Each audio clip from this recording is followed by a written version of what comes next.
Shalom, saudara sekalian, apa kabar? Saya kok rasanya kayak meeting ya sekarang ya. Bukan kayak lagi ibadah, kayak lagi meeting ya.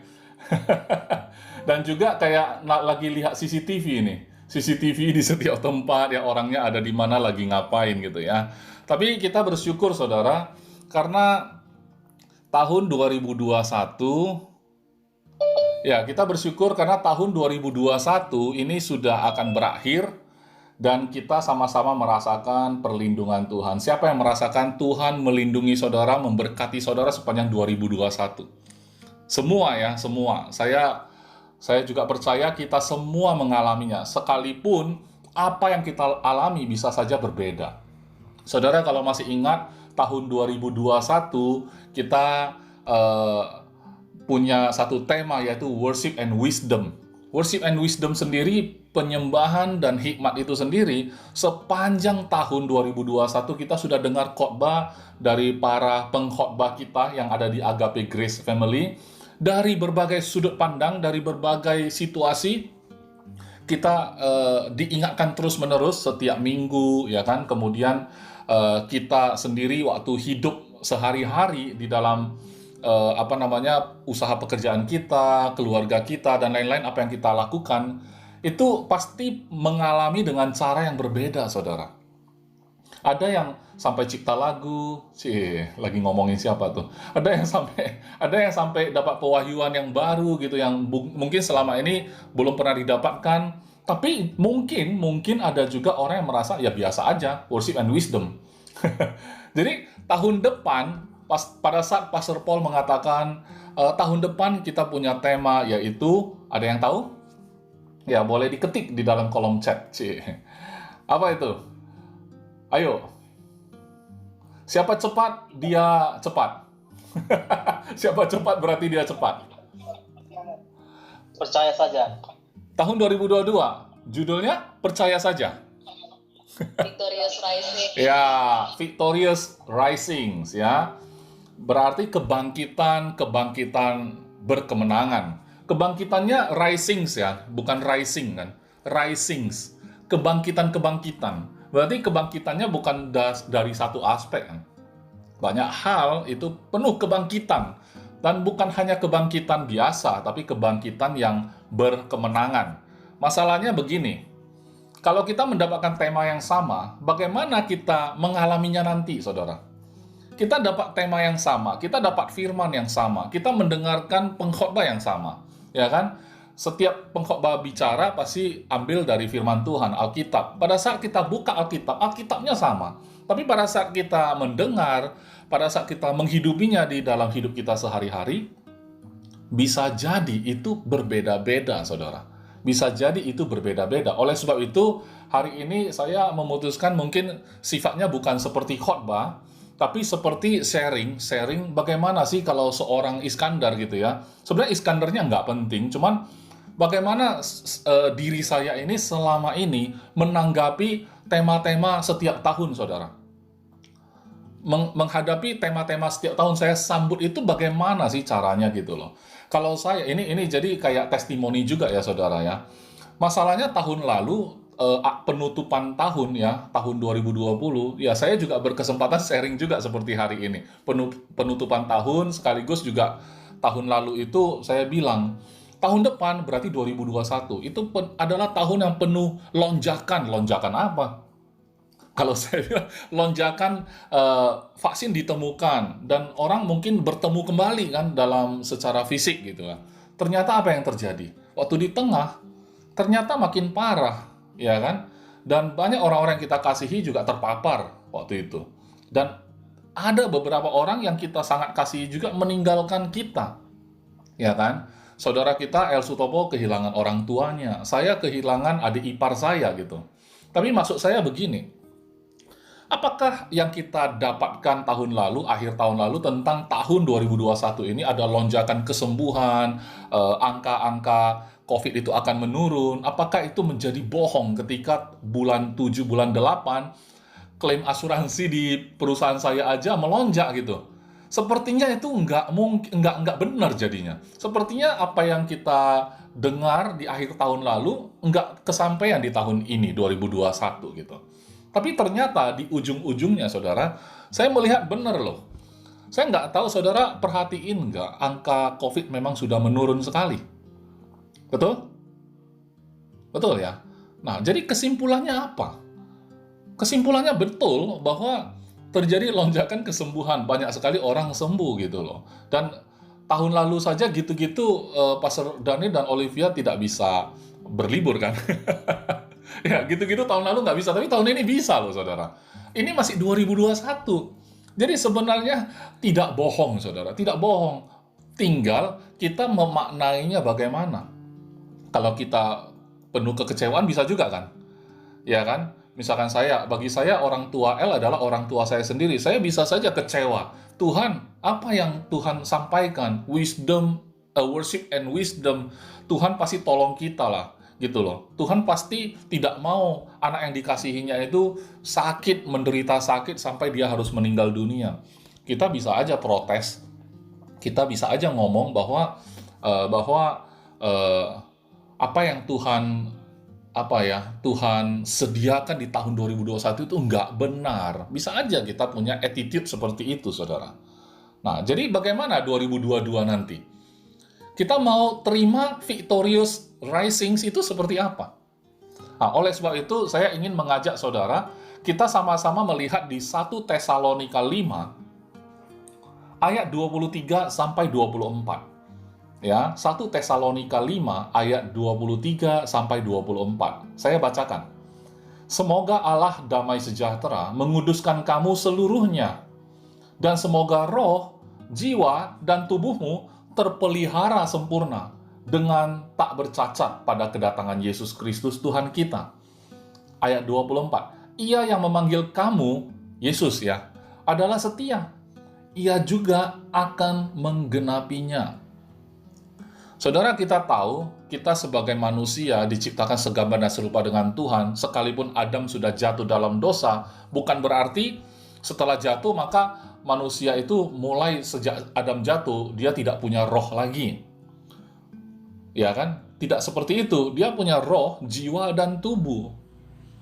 Kita sebagai manusia, kita punya 3 elemen ini, saudara. Kita adalah roh yang masih memiliki jiwa, yang hidup di dalam tubuh.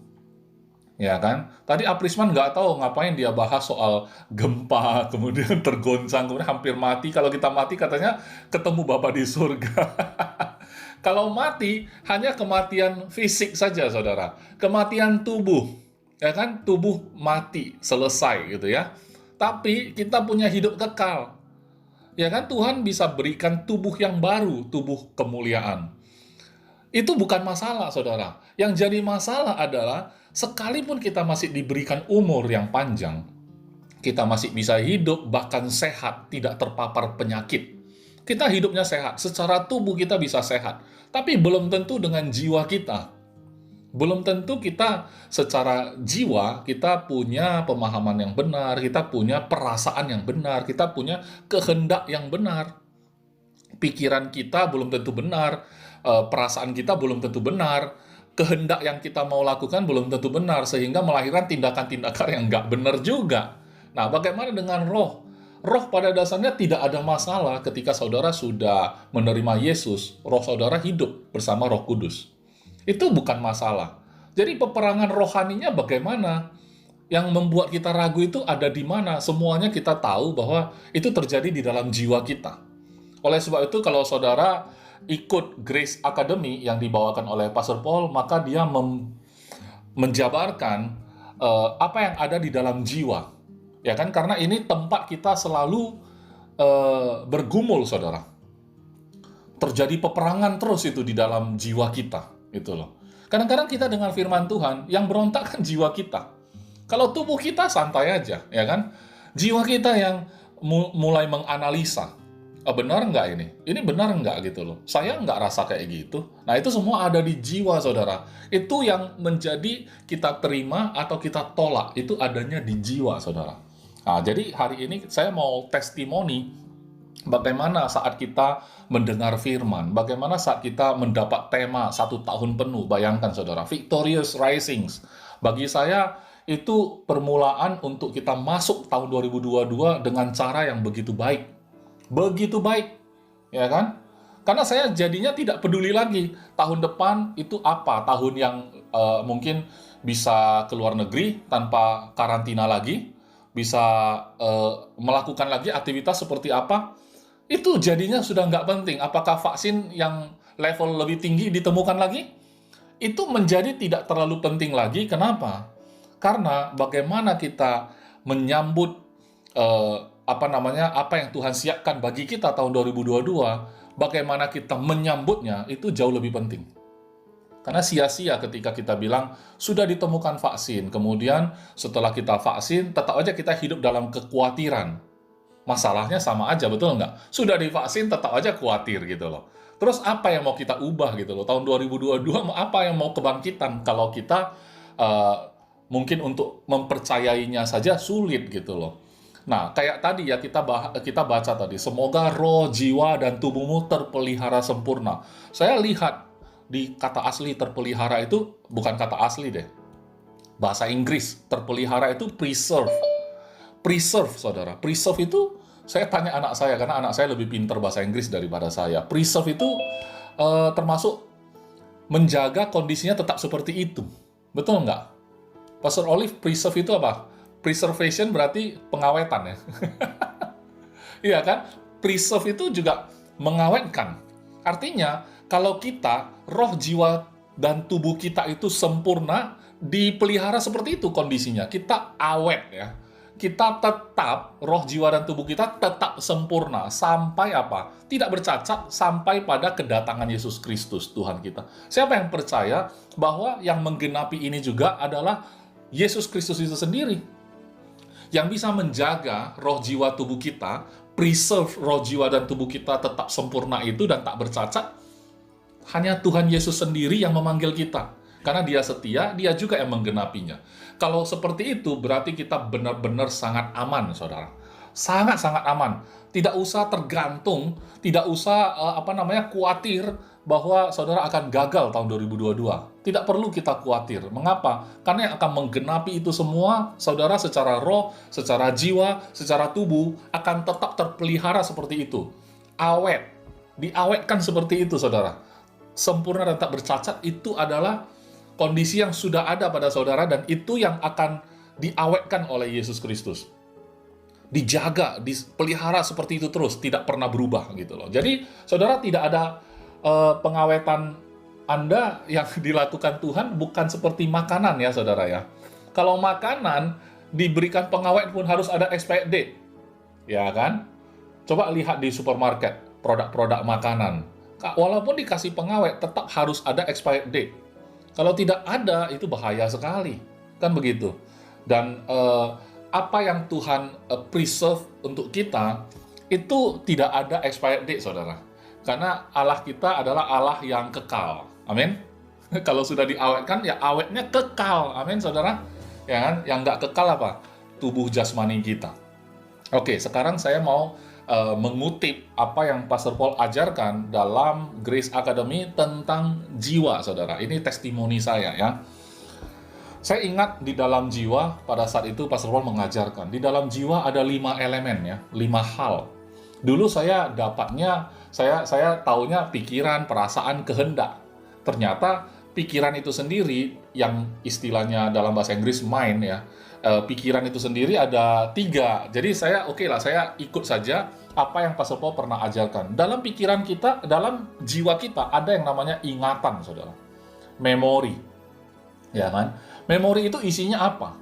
Isinya adalah semua yang sudah kita lakukan di masa lalu, bisa juga itu akibat apa yang kita pelajari, ya kan? Pengetahuan yang kita dapat di masa lalu, cerita-cerita orang di masa lalu, atau kejadian yang memang kita alami sendiri, atau kejadian yang kita dengar dari orang lain, informasi yang kita dengar, atau memang pengalaman kita ngalamin itu sendiri, dan itu menjadi memori dalam pikiran kita. Nah, kalau memori itu sudah ada, ya, itu biasanya mempengaruhi tingkah laku kita, saudara. Jadi kalau kita selalu penuhi memori kita dengan hal-hal yang bukan firman Tuhan, ya, kita penuhi dengan segala informasi dari dunia yang kita sama-sama percaya bahwa itu ada frekuensinya, saudara. Di dalamnya itu apa yang kita dengar, cerita orang, boro-boro ya, pengalaman kita aja. Kita kalau itu nggak benar ya, kita harus replace kan, kita harus ganti kan dengan yang benar gitu kan. Tapi jangan boro-boro pengalaman yang kita alami. Orang alami aja kita ingat. Orang lain yang ngalamin, kita ingat. Ya kan? Nah, disitulah yang membuat kita bisa dendam ya. Kita bisa dendam ya kan. Kita sulit ya kan. Karena memori itu nggak bisa dilupakan. Kecuali ada lupa ingatan. Biasanya itu akibat penurunan daya ingat karena kesehatan ya. Secara fisik ada yang masalah gitu ya. Mungkin penuaan dini atau apa gitu.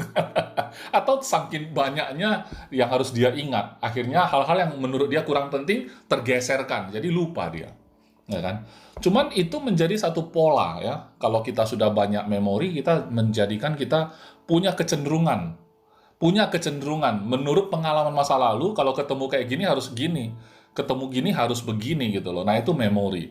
Itu ada di jiwa, saudara. Hal kedua yang ada di dalam jiwa adalah imajinasi. Jadi imajinasi itu adalah satu gambaran yang tidak dialami sendiri sebenarnya. Ya, atau mungkin ngalamin tapi diimajinasikan, ya kan? Diproyeksikan pikiran atau asumsi-asumsi yang ada diproyeksikan. Mungkin yang kita imajinasikan itu mungkin pernah ada, mungkin pernah ada. Kayak dulu orang bilang ada hewan yang sudah punah, ya kan? Hewan yang sudah punah itu zaman dulu namanya dinosaurus. Wah, bisa kita buktikan? Kita nggak bisa buktikan. Terus gimana bentuknya ya? Wah, orang tim forensik dapat tuh tulang belulangnya. Oh, ini adalah rusuknya segala macam. Terus diimajinasikanlah. Oh, ternyata dulu ada namanya dinosaurus, tubuhnya besar banget gitu loh. Kira-kira wajah bentuknya seperti ini, mukanya seperti ini, ekornya seperti ini. Itu imajinasi, saudara. Mungkin pernah ada, mungkin tidak pernah ada, atau tidak akan pernah ada, tidak akan pernah terjadi. Nah, imajinasi ini sangat luar biasa, saudara. Imajinasi ini membuat kita bisa mengampuni, membuat kita makin dendam. Kalau terjadi hal-hal di masa lalu ya, sebenarnya orang ngomong cuma sepele ya. Orang ngomong itu menjadi memori kita, tapi karena kita imajinasikan terus-menerus, kita meditate, kita renungkan siang dan malam, kadang-kadang apa yang dia nggak ngomong kita tambahin bumbu supaya apa? Makin benci, ya kan? Nah, biasanya gosip itu seperti itu, ya kan? Kita dengar informasi. Karena kita imajinasinya bagus, kita tambah bumbu sampai ke ujung, ya gosipnya makin sip ya. Makin digosok makin sip. Dan itu sebuah kemampuan loh, saudara. Imajinasi itu adalah hal yang luar biasa kalau kita pakai dengan benar. Tapi kalau kita pakainya nggak benar, itu bisa destruktif ya. Karena apa? Karena imajinasi itu kalau kita pakai dengan benar, itu yang membuat orang bisa dapat vaksin. Itu yang membuat orang bisa membuat gedung besar. Itu yang membuat orang bisa ciptakan penemuan-penemuan atau alat transportasi segala macam. Karena apa? Karena imajinasi bagus. Dia arahkan ke hal-hal yang memang harusnya diimajinasikan gitu ya. Hal yang ketiga, dalam jiwa kita ada yang namanya intelektualitas. Intelek. Jadi intelek itu apa? Kemampuan kita untuk menganalisa, membuat perhitungan, kalkulasi, memahami sesuatu, ya kan, karena intelek ya. Makanya kadang-kadang kalau kita sebut IQ kan. Jadi sebenarnya ada orang yang kita udah jelasin berulang-ulang dia nggak paham-paham. Ya mungkin ada masalah di dalam intelektualnya. Seperti nggak heran sih. Karena ada orang yang bermasalah di dalam ingatan. Ada orang yang bermasalah dengan imajinasi. Ada orang yang bermasalah dengan intelek. Dan semua Tuhan kasihi, saudara ya. Walaupun dalam beberapa elemen ya, saudara ada kekurangannya ya. Tapi Tuhan mengasihi saudara. Itu pun Tuhan akan pulihkan ya bagi saudara. Kenapa? Karena jiwa yang sehat itu benar-benar berdaya guna, saudara. Berdaya guna ya. Tapi kalau kita ada cacat di dalam kejiwaan, ya kan, kita banyak hal kita terlewatkan, saudara. Ya kan? kita asik-asik lupa misalnya, disuruh membayangkan nggak bisa bayangkan gitu kan, atau membayangkan yang tidak perlu dibayangkan. Itu habisin waktu ya. Intelektual. Jadi di dalam intelektual itu yang membuat kita bisa memahami sesuatu, bahkan buat pertimbangan, bahkan buat keputusan itu karena intelektual ya. Jadi kalau kita dikasih satu pilihan berganda misalnya, saking intelektualnya tinggi, kasih 5 pilihan, dia pilih pilihan ke-6. A, B, C, D, E, dia pilih F. Saking inteleknya ya. Kenapa? Karena dia bilang, apa yang dikasih, lu jangan paksa gua dong gitu ya. Saking pintarnya ya. Jadi, saya pilih yang ke-6 gitu loh. Padahal nggak dikasih yang pilihan ke-6 itu nggak ada. Tapi saking intelektualnya dengan imajinasi dia mungkin ya. Jadi dia minta pilihan ke-6. Ya, itu masalah intelektual. Hal yang keempat, apa yang ada di dalam jiwa adalah emosi. Emosi itu bukan, aku emosi dengarnya, bukan gitu ya. Emosi itu selalu dikaitkan yang negatif. Padahal emosi itu adalah ungkapan perasaan. Bisa jadi perasaan senang, bisa perasaan sedih, bisa sakit ya, marah ya, tersinggung ya, khawatir, takut, nyaman, tidak nyaman misalnya. Dan seterusnya. Jadi apa-apa yang kita bisa rasakan itu adanya di emosi. Ya kan, kalau orang bilang aku emosi kali dengarnya, itu sebenarnya dia marah, ya kan. Padahal senang pun adalah emosi, ya. Itu hanya sebuah ungkapan gitu loh. Ada orang bermasalah dengan mengungkapkan emosinya. Senang itu salah tingkah. Dia senang tapi salah tingkah. Dia sedih tapi salah tingkah juga. Terakhir apa? Dia nggak bisa berperilaku yang seharusnya karena dia nggak bisa kendalikan emosi. Gitu loh saudara. Jadi maksudnya gini, ini sangat tidak rohani ya. Pastor bahas ini kayaknya bahas kayak sisi kejiwaan ya. Di mana unsur rohaninya. Nanti ya kita akan sampai ke sana. Saya cuma mau sampaikan dulu karena roh, jiwa, dan tubuh itu Tuhan mau pelihara dengan sempurna saudara. Jadi jangan remehkan jiwa. Jangan remehkan tubuh juga gitu loh. Maksud saya tiga-tiga ini jangan diremehkan. Jangan karena kita merasa ini rohani, ini Agape Grace Family, ini adalah gereja. Saya mau makanan rohani, saya bukan mau makanan jasmani. Jangan seperti itu dulu, karena Tuhan mau pelihara tiga-tiganya, saudara. Ya, nah itu ada di emosi. Perlu nggak itu? Oh, sangat perlu. Seringkali pada saat kita komunikasi, kita berkomunikasi dengan orang itu selalu sentuhnya cuma logika orang, ingatan orang, ya kan, imajinasinya orang, intelektualnya orang. Seringkali kita nggak pernah menyentuh sisi emosionalnya. Itu sebabnya kadang-kadang kita bermasalah dalam komunikasi. Padahal kalau komunikasi yang baik, kadang-kadang ya saudara, satu sentuhan aja itu mengubah keputusan orang. Ya, kata-kata sederhana tapi disertai dengan satu mungkin tepukan. Ya, ini tepukan bukan yang hipnotis, bukan ya. Maksud saya mungkin ya sudahlah, yang sabar ya.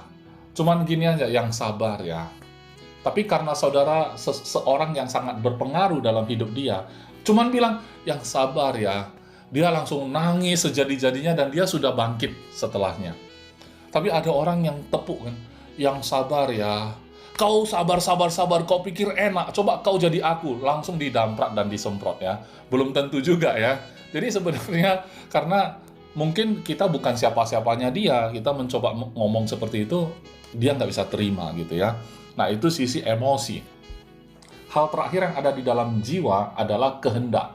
Kehendak ini gini, karena kita sudah punya ingatan, kita juga mengimajinasikan itu semua, dan kita pakai pertimbangan intelektual kita libatkan emosi kita, sehingga kita memutuskan, aku mau buat ini deh, aku mau lakukan ini deh, aku punya kehendak seperti ini deh, gitu loh. Jadi terbentuklah sebuah kehendak itu. Nah, pertanyaannya kan kita tahu setiap kita baca firman, antara kehendak kita sendiri dengan kehendak Tuhan selalu ada gap kan, saudara. Selalu ada yang namanya, aduh, Tuhan maunya kayak gini, saya maunya begini. Kita habisin bertahun-tahun mencocokkan kehendak Tuhan dan kehendak kita. Untuk bersetuju dengan kehendak Tuhan saja sulit. Mengapa? Karena kita tidak feel good dengan kehendak Tuhan itu. Walaupun kita sudah tahu itu kehendak Tuhan, tapi kita nggak feel dalam emosi kita nggak agree ya, kita nggak setuju, Intelektual kita berontak, memori kita mengatakan itu nggak bisa. Karena pengalaman masa lalu nggak berkata demikian. Imajinasi kita membuat kita makin takut. Bagaimana kalau saya lakukan itu kemudian saya ditolak? Bagaimana kalau saya lakukan ini kemudian saya gagal? Bagaimana kalau saya lakukan usaha ini atau pelayanan ini atau panggilan Tuhan saya penuhi, ya kan? Walaupun saya tahu itu kehendak Tuhan, tapi bagaimana seandainya waktu saya lakukan saya ketemu masalah seperti ini, seperti ini, seperti ini, imajinasinya jalan lagi. Akhirnya apa? Akhirnya kita nggak jadi lakukan. Setelah 5 tahun, baru kita bilang, oh aku mau. Ya Tuhan, ini aku, utuslah aku. Entah karena dengar khotbahnya siapa. Tapi saudara merasa itu 5 tahun kemana, saudara? Ya kan? Nah, kita bersyukur pastor-pastor di Agape Grace Family itu muda-muda semua, saudara. Senyum-senyum ya. Bukan hanya pastor-pastornya, yang melayani di Agape Grace Family juga muda-muda. Hayo. Ya. Kenapa saya singgung kemudaan kita? Bukan ketuaan ya, kemudaan ya. Kita singgung kemudaan kita karena apa? Dengan usia kita yang sangat muda, kita punya fisik cenderung lebih bisa diandalkan. Dan kita punya jiwa yang cenderung ya, walaupun kata orang kalau anak muda itu sering labil ya. Tapi imajinasi orang muda itu luar biasa. Tapi fisik orang muda itu luar biasa. Ingatan orang muda itu luar biasa. Ya kan? Intelektualnya juga luar biasa, ya kan? Semua termasuk emosinya segala macam. Kalau itu benar kita bisa berikan pada Tuhan, dengan segera kita manut ya, atau kita aminkan apa yang Tuhan mau dalam hidup kita. Saya yakin ya, di masa muda kita ini, kita nggak habis waktu, saudara. Coba saudara bayangkan ketika saudara katakan ya atas panggilan Tuhan di usia saudara yang sudah 60 atau 70. Masih bisa? Bisa. Tapi sayang nggak sih? Masa umur 30-an sampai 60-an nggak ngapa-ngapain, tiba-tiba 60-an baru bangkit ya. Yes Tuhan, ini aku utus aku.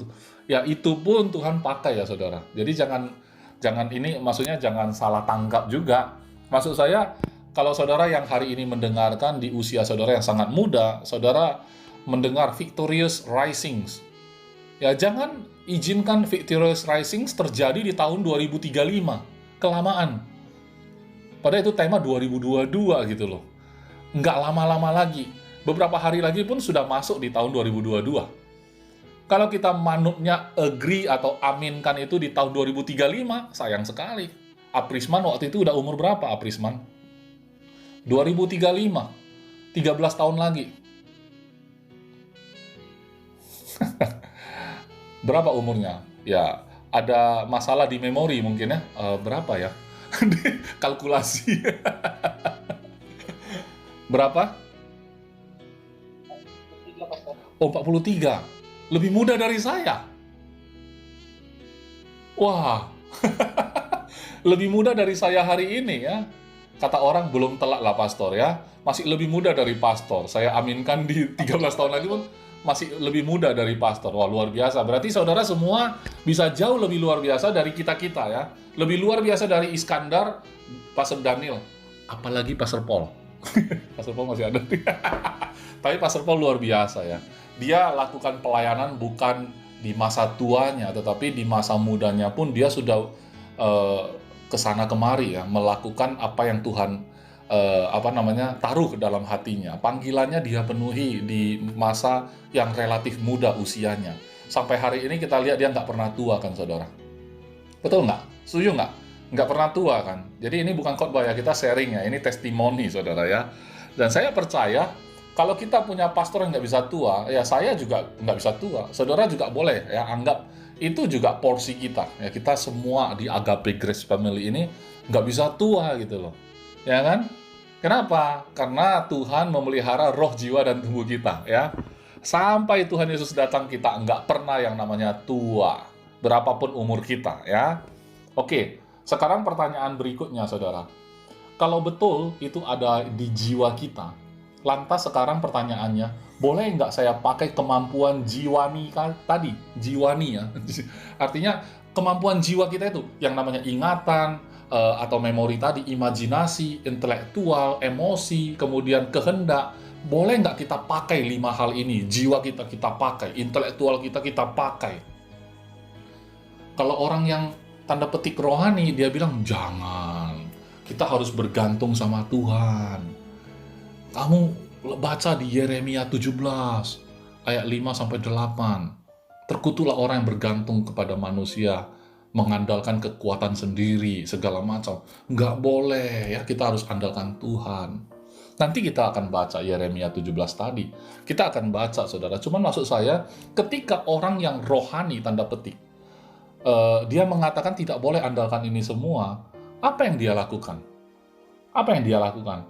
Pada saat dia bilang bergantung sama Tuhan, saya mendapati belum tentu dia bergantung loh, saudara. Dan cara dia untuk bergantung sama Tuhan, toh dia memaksakan juga. Dan itu juga imajinasi dia. Itu juga adalah pikiran dia sendiri, itu ingatan dia juga, itu adalah kehendak dia sendiri, bisa jadi gitu loh. Jadi bagi saya, kalau Tuhan tidak izinkan kita pakai kemampuan tubuh jasmani, Tuhan nggak izinkan kita pakai kemampuan jiwa yang 5 hal tadi, untuk apa Tuhan berikan? Itu yang jadi masalah. Kalau itu Tuhan yang berikan, kenapa kita nggak pakai gitu loh? Yang nggak boleh apa? Yang nggak boleh itu kan gini ya, saudara. Oke lah, kita baca Yeremia 17-nya deh. Yeremia 17 ayat 5-8. Yeremia 17. Sebentar ya, saya sambil buka.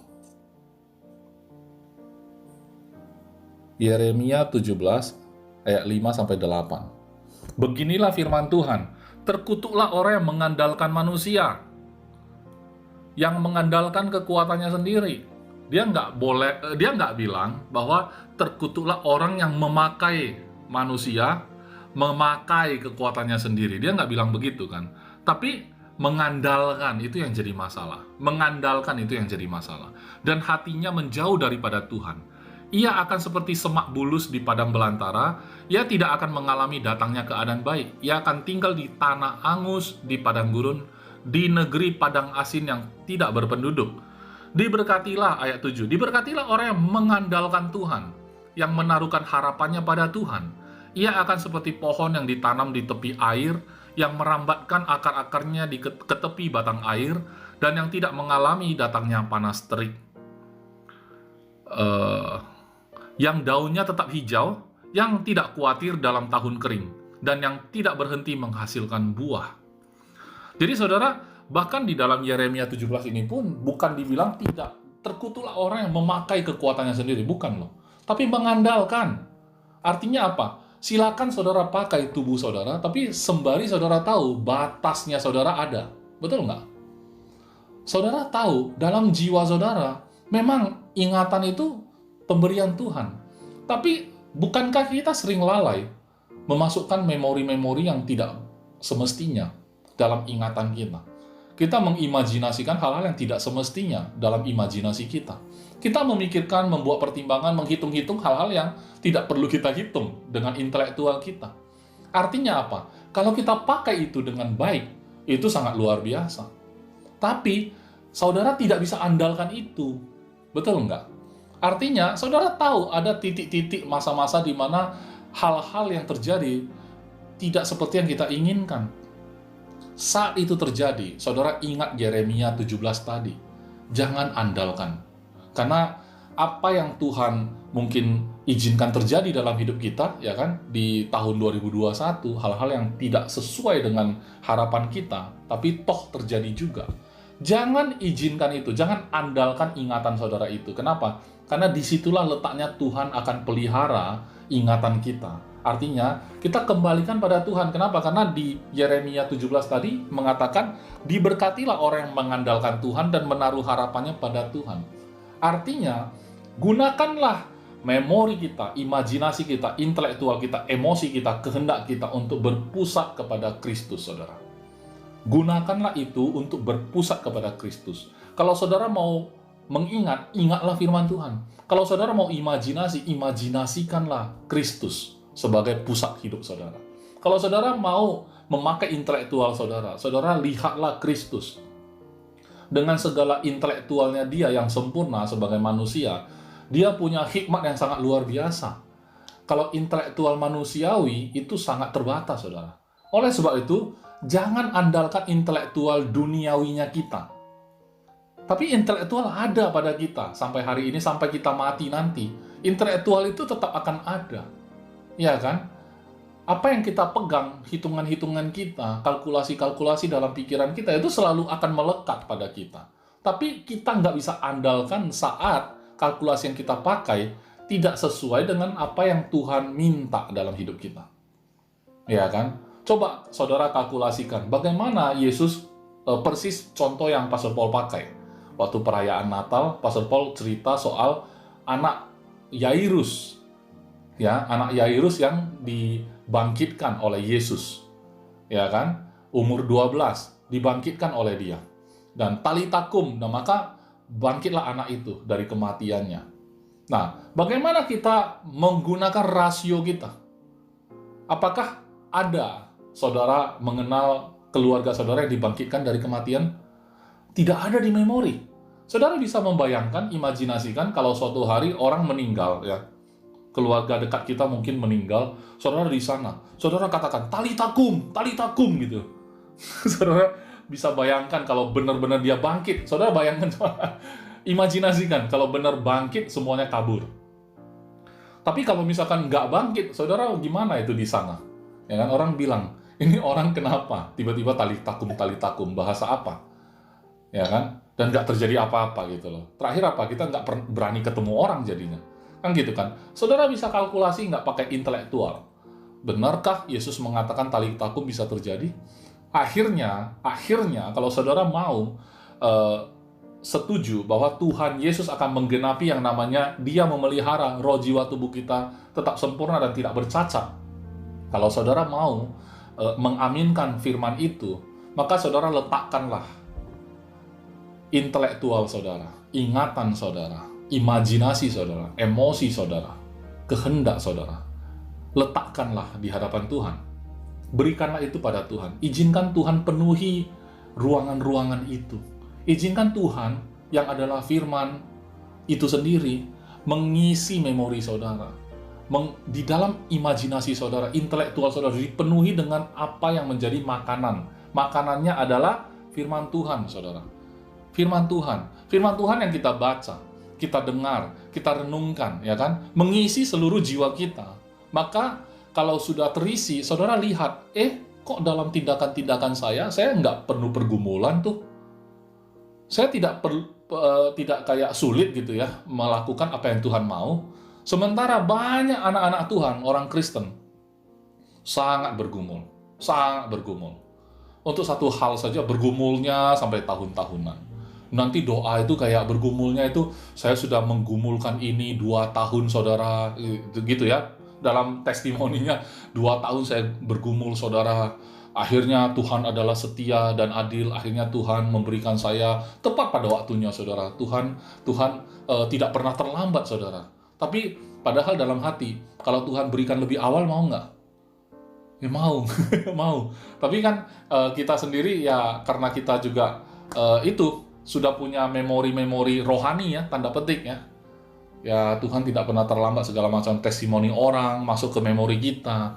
Jadi sebenarnya bukan nggak baik kita mendengar testimoni, tapi lebih baik kita masuk firman Tuhan. Dan firman Tuhan itu yang menjadikan hidup saudara menjadi testimoni. Amin saudara. Iman timbul dari pendengaran akan firman Kristus. Dan firman Tuhan adalah makanan kita ya. Jadi roh kita jadi hidup, saudara. Karena kita mau bahas roh, jiwa, dan tubuh, saudara. Tubuh saudara bagaimana nasibnya? Ini adalah saudara sendirilah. Mau setuju nggak bahwa Tuhan ingin saudara hidup dalam tubuh yang sehat? Kalau iya, maka saudara silakan belajar untuk lebih sehat ya. Karena di dalam tubuh yang sehat, itu saudara mau kemana-mana lebih gampang, saudara. Saudara mau beritakan Injil misalnya, itu jauh lebih gampang ketimbang posisi kita sakit kan saudara, betul nggak? Kita bahkan mau jadi petugas logistik lah misalnya. Kalau tubuh kita nggak sehat ya misalnya, kan sulit juga. Bahkan mau jadi tim logistik aja sulit gitu loh. Apalagi khotbah nih misalnya, sakit misalnya, kan sulit ya. Gitu loh. Nah, sebagai penutup saya mau ajak saudara dibuka di dalam 2 Korintus 3 ayat kemudian kita selesai, saudara. 2 Korintus pasal 3 ayat 3 sampai 6. 3 sampai 6 berarti 4 ayat ya. 3, 4, 5, 6. 4 ayat. Nah, kalkulasi saya salah ya. Oke, 2 Korintus 3 ayat 3 sampai 6. Karena telah ternyata bahwa kamu adalah surat Kristus yang ditulis oleh pelayanan kami, para rasul berarti ya. Ditulis bukan dengan tinta, tetapi dengan roh dari Allah yang hidup. Bukan pada loh-loh batu, melainkan pada loh-loh daging, yaitu di dalam hati manusia. Hati itu ya saudara ya, bukan liver loh. Karena bahasa Indonesia hati, ya bahasa Inggrisnya liver. Tapi bahasa Inggrisnya ini sebenarnya heart, jantung, saudara. Sebenarnya jantung, bukan hati, saudara. Ya, cuman terjemahan bahasa Indonesia lucu, misalnya. Melainkan pada loh-loh daging, yaitu di dalam jantung manusia, lucu kan? Jadi memang telah terbiasa ya, kita sudah intelektual kita, imajinasi kita, dan ingatan kita, ya namanya heart dalam bahasa Inggris, yaitu hati, ya kan, kalau dalam bahasa-bahasa yang kita gunakan ya. Tapi kalau istilah kedokteran bukan. Heart attack, serangan jantung, bukan serangan hati gitu ya. Nah, dalam hati manusia, demikianlah besarnya keyakinan kami kepada Allah oleh Kristus. Ayat 5, dengan diri kami sendiri, kami tidak sanggup untuk memperhitungkan sesuatu. Jadi dia kayak nggak bisa pakai intelek lagi ya. Seolah-olah pekerjaan kami sendiri. Tidak, kesanggupan kami adalah pekerjaan Allah. Jadi sebenarnya kalaupun sanggup, dia anggap Tuhanlah yang bekerja. Pekerjaan Allah lah yang membuat mereka sanggup ya. Ayat 6, ialah membuat kami juga sanggup menjadi pelayan-pelayan dari suatu perjanjian baru. Perjanjian baru, saudara. Kita juga sama-sama ini, pelayan-pelayan perjanjian baru. Kita nggak mungkin jadi pelayan-pelayan perjanjian lama. Kita bukan orang Yahudi ya. Yang tidak terdiri dari hukum yang tertulis, tetapi dari roh. Sebab hukum yang tertulis mematikan, tetapi roh menghidupkan. Pelayanan yang memimpin kepada kematian terukir. Oh, sampai 6 saja, sorry. Saya masalah dengan ingatan lagi ya. Sampai ayat 6 aja cukup. Artinya apa? Artinya, roh Allah itu menuliskan ya, di dalam hati kita, loh-loh daging kita, yaitu di dalam hati manusia.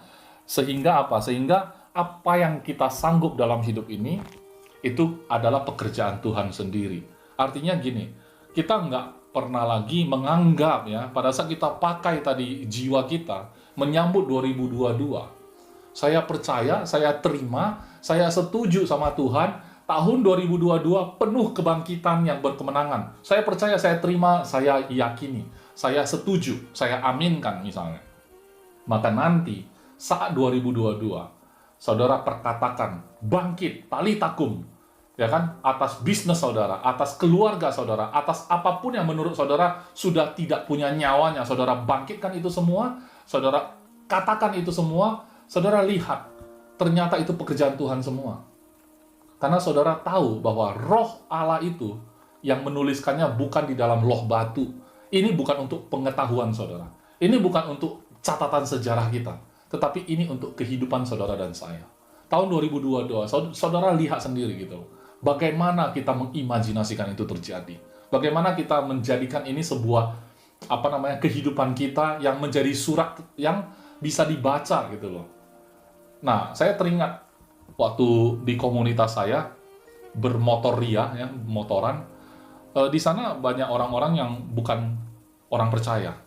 Dan salah satu dari yang terdekat dengan saya bertanya begini, kenapa orang Kristen suka ngajak-ngajak orang jadi orang Kristen juga? Dia tanya gitu, ya.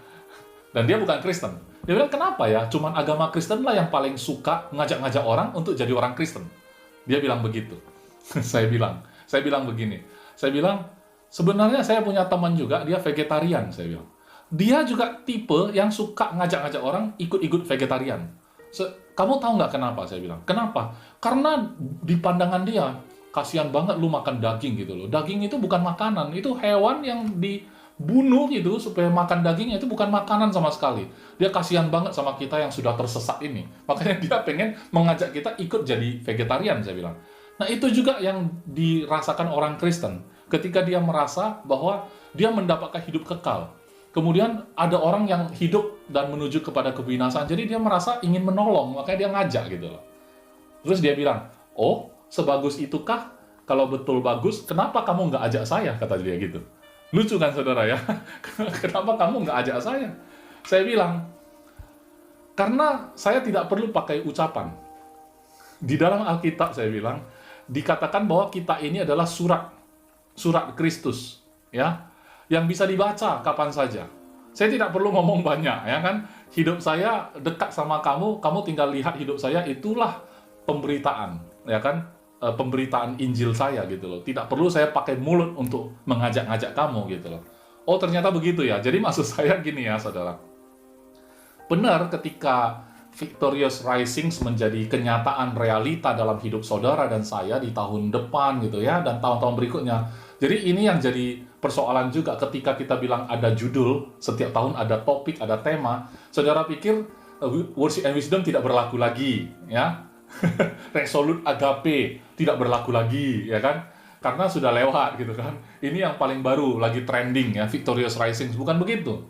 Bukan begitu. Manifesting His Fullness di beberapa tahun yang lalu. Itu semua topik, Church is Home, Home is Church, itu tidak berakhir, saudara ya. Itu tetap menjadi bagian kita. Hanya saja kita bertumbuh bersama-sama. Oh, setelah Home is Church, Church is Home misalnya. Oh, Worship and Wisdom, itu tetap menjadi bagian hidup kita. Nah, setelah itu kita masuk ke dalam pembelajaran kita bersama, misalnya Victorious Risings gitu kan. Kita lihat itu jadi realita. Artinya, saat itu terjadi, Worship and Wisdom tetap hidup kita. Betul? Kita tetap tahu, Resolute Agape lah, kasih Kristus yang benar-benar besar itu yang membuat ini bisa terjadi semua gitu loh. Dan saat kita datang ke gereja, nanti kalau sudah offline ya, offline sepenuhnya, saudara lihat, betul ya, sepanjang kita 2 tahun di rumah saja, tidak ke gereja, rumah kita pun tetap gereja ya. Berarti kan, Church is Home, Home is Church tetap berlaku, saudara. Ya kan? Walaupun nanti sudah offline lagi gitu loh. Tapi waktu kita offline, ini juga rumah saya, ketemu lagi gitu kan, ketemu muka bertemu muka. Ya tetap itu adalah rumah kita lagi gitu loh. Dan itu nggak pernah berubah, saudara. Jadi bagi saya, saat kita menerima satu topik di akhir tahun untuk setahun ke depan, maka kita sama-sama masuk dengan satu keyakinan bahwa ini adalah tentang Tuhan. Ya, Tuhan menuliskan hidup kita sehingga menjadi satu surat Kristus. Dituliskan oleh apa? Pelayanan para rasul. Karena rasul-rasul lah, makanya kita ada dalam perjanjian baru, karena dia memperkenalkan kita kepada Kristus. Kalau tidak ada rasul-rasul, tidak ada Alkitab, kita nggak tahu tentang Yesus gitu loh. Dan pemberitaan rasul-rasul ini adalah pemberitaan tentang Kristus gitu loh. Dan itu oleh Roh Allah yang hidup dituliskan kepada loh daging ya, di dalam hati kita, di dalam jantung kita. Kalau saya bilang hati manusia yang terjemahannya adalah heart, yaitu jantung, bagi saya jantung itu artinya selama kita masih hidup. Karena jantung itu kalau udah berhenti berarti udah mati. Berarti kalau dituliskan di dalam jantung, saudara, berarti kita dalam hidup. Oke, saudara ya, berarti saya tadi kalimat terakhir adalah Tuhan menuliskan dalam hati kita, jantung, berarti jantung kita selama berdetak, Tuhan terus menuliskan, saudara. Tuhan tidak pernah berhenti menuliskan dalam hidup kita, amin?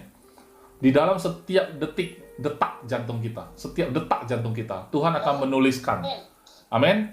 Nah, kita akan sama-sama masuk. Saya sangat-sangat excited ya, saya sangat-sangat excited masuk 2022, itu akan menjadi satu tahun di mana kita menjadikan firman Tuhan yang kita dengar termanifestasi dalam hidup kita, ya.